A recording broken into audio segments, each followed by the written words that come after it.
kami adalah orang Indonesia, tapi kami belum meng-Indonesia. Dan setelah membangun rumah-rumah adat, kami merasa kami sudah meng-Indonesia, menjadi bagian dari masyarakat di Indonesia dari Sabang sampai Merauke.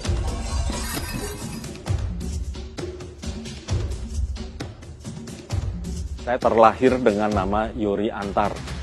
Ayah saya, almarhum Dipling-han Awal, itu arsitek lulusan Jerman. Berpraktek sampai sekarang ini, arsitek sebetulnya oleh masyarakat dianggap sebagai tukang gambar. Memang sepintas kelihatannya demikian, tukang gambar plus.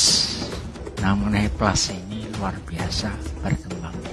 Saya lahir tahun 62, tapi tahun 61 itu ada kosmonot Rusia yang mengantariksa pertama kali di dunia bernama Yuri Gagarin. Ayah saya terinspirasi memberi nama Yuri Antar. Antar itu diambil dari antariksa. Jadi sebetulnya masa kecil saya itu dunianya dunia dirgantara. Tapi sehari-hari yang saya lihat pasti tentunya arsitektur. Sedari kecil memang saya secara tidak sadar sudah terbentuk visi saya, imajinasi saya, tinggal merubah mindset saya dari bagaimana merancang pesawat terbang menjadi merancang rumah tinggal. Saya bersama teman-teman arsitek membuat forum Arsitek Muda Indonesia. Kita berteriak lantang untuk mempromosikan arsitektur Indonesia di Indonesia. Karena zaman itu banyak sekali arsitek-arsitek asing yang berkarya di Indonesia.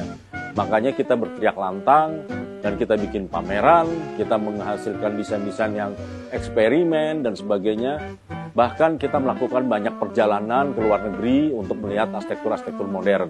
Memang sehari-hari saya tetap berprofesi sebagai arsitektur modern. Tapi ada pertanyaan di dalam diri saya, arsitektur Indonesia tuh yang mana ya? Kok semua yang kita pelajari sebetulnya sesungguhnya arsitektur luar dan kita menjadi followers. Dan setelah itu saya melakukan banyak perjalanan dan perjalanan paling penting bagi saya adalah perjalanan ke Tibet.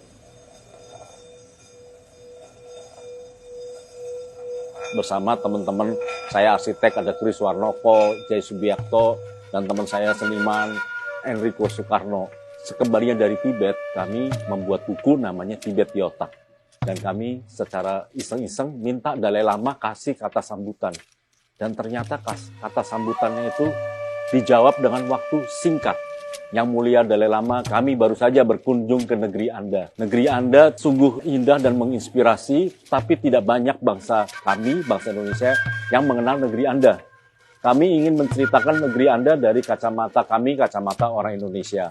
Karena bagi kami, negeri Anda seperti sebuah legenda atau negeri dongeng. Jawaban Dalai Lama, walaupun tidak banyak orang Indonesia mengenal negeri kami, tapi dari dahulu bangsa kami selalu mengenang Indonesia. Melalui pendiri kami, seorang guru besar agama Buddha berasal dari India bernama Atisa Dipangkara, sebelum mendirikan negeri Tibet telah berguru pada seorang lama. Dan lama ini bernama Lama Serlingpa. Serlingpa kurang lebih artinya adalah Swarna Dwipa. Swarna Dwipa adalah Pulau Emas Sumatera. Dan Lama Serlingpa ini ada di dalam masa kerajaan Sriwijaya dan dia bernama Dharmakirti. Jadi peristiwa itu selalu diceritakan kepada semua murid-murid Buddha yang ada di Tibet. Jadi dari dahulu sampai sekarang tidak ada orang Tibet yang tidak mengenal Indonesia. Dan ini sangat memalukan bagi saya. Oh ternyata saya sendiri nggak tahu siapa itu Dharmakirti. Artinya kita melupakan sejarah kita sendiri.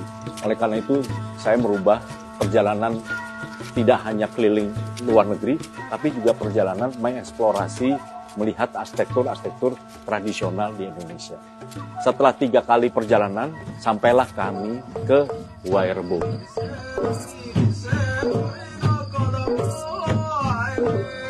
Wairebo itu tidak ada di dalam peta Indonesia maupun yang ada di Flores. Jadi Wairebo itu seperti sebuah desa antara ada dan tidak ada. Kami hanya menemukan sebuah foto rumah berbentuk kerucut yang ada di internet. Dan kami bilang cari rumah ini sampai dapat. Karena teksnya di dalam berita itu juga diberitakan belum tentu rumah ini masih ada pada saat nanti, pada saat yang akan datang. karena sedang menjelang kepunahan. Dan kami coba cari Wairebo, dan setelah perjalanan panjang dan kami tiba di Wairebo, ternyata kami adalah orang Indonesia pertama yang tiba di Wairebo. Dan akhirnya saya menemukan jawaban, oh kalau begitu mulai tahun 2008 saya pensiun jadi turis. Ini ada di depan mata kepala kita sendiri sebuah desa adat yang sedang menuju kepunahan. Kita lihat sendiri dan kita harus berbuat sesuatu. Kami ini seorang dokter melihat seorang pasien sedang sekarat di pinggir jalan dan kami cenderung meneliti penyakitnya tapi tidak menyembuhkannya. Secara etika kita juga akan bersalah. Saya ingin menjadi bagian dari masyarakat. Ada perubahan mindset yang harus kita rubah. Bila selama ini kita melihat desa adat itu dari kacamata luar ke dalam, tidak lebih dari kacamata seorang turis. Oh, di desa adat, difoto, dianalisa, dapat inspirasi, terus masyarakatnya tidak apa-apa, tidak dapat apa-apa, dan kemudian desa itu punah. Sekarang kami akan merubah dengan cara membangun kembali rumah adat itu.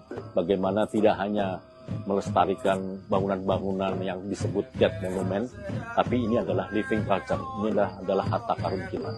Bagaimana itu juga bisa dilestarikan. Dan dengan dilestarikan dan dipelajari, mulai terbuka tatanan baru memandang rumah-rumah adat. Di luar bangunan akan menghasilkan masyarakat sosial. Masyarakat sosial akan menghasilkan budaya gotong royong. Nah, disinilah kami melihat, oh inilah gotong royong. Karena cara membangun rumah adat itu tidak ada satu tiang pun bisa berdiri tanpa gotong royong. Dan kemudian materialnya, material alami. Kalau kita belajar arsitektur modern, kita akan mempelajari material-material industri. Ya, dan semuanya tuh bisa jadi kita didominasi sama material impor. Konstruksi bangunannya semua diikat atau knockdown dan tidak melukai bumi. Sedangkan di dalam arsitektur modern kita semua dicor beton, dicor dengan baja, dan itu adalah konstruksi tektonik sampai ke dalam basement. Dan ternyata rumah-rumah adat kita ini adalah rumah-rumah adat yang memiliki kearifan lokal. Mereka adalah rumah-rumah tahan gempa karena strukturnya bergoyang. Nah, jadi disitulah kami bisa melihat, oh ternyata ada perbedaan yang luar biasa antara arsitektur modern dan arsitektur tradisional. Dan bila arsitektur modern ini selalu dijalankan dengan meniadakan arsitektur tradisional kita, tidak heran kalau budaya kita sendiri, kita yang hilangkan, kita yang memunahkan. Kenapa? Karena kadang-kadang di dalam cara berpikir kita yang manusia modern, arsitektur tradisional ini dianggap peninggalan masa lalu. Dianggap peninggalan masa kebodohan karena mereka tidak mengenal budaya menulis. Saya melihat sendiri, ternyata mereka itu semua punya kearifan lokal yang tidak pernah kita pelajari. Bahwa mereka mengambil tiang kayu itu, mereka harus minta izin sama hutannya. Pohonnya diajak bicara. Kita orang modern nggak perlu acara-acara seperti itu, kita bisa tebang 10 hektar, 100 hektar per hari juga nggak ada masalah. Tapi ternyata kita orang modern yang rakus, sedangkan mereka adalah orang tradisional yang menjaga alam. Dan saya sebagai arsitek, rasanya kita bisa menjembatani dua budaya itu, budaya modern dan budaya tradisional. Dan tidak hanya menjembatani, kita bisa mensinergikan. Sinergi yang terjadi akan menghasilkan ledakan inspirasi. Disitulah kenapa saya menjadi tertarik untuk melestarikan arsitektur tradisional.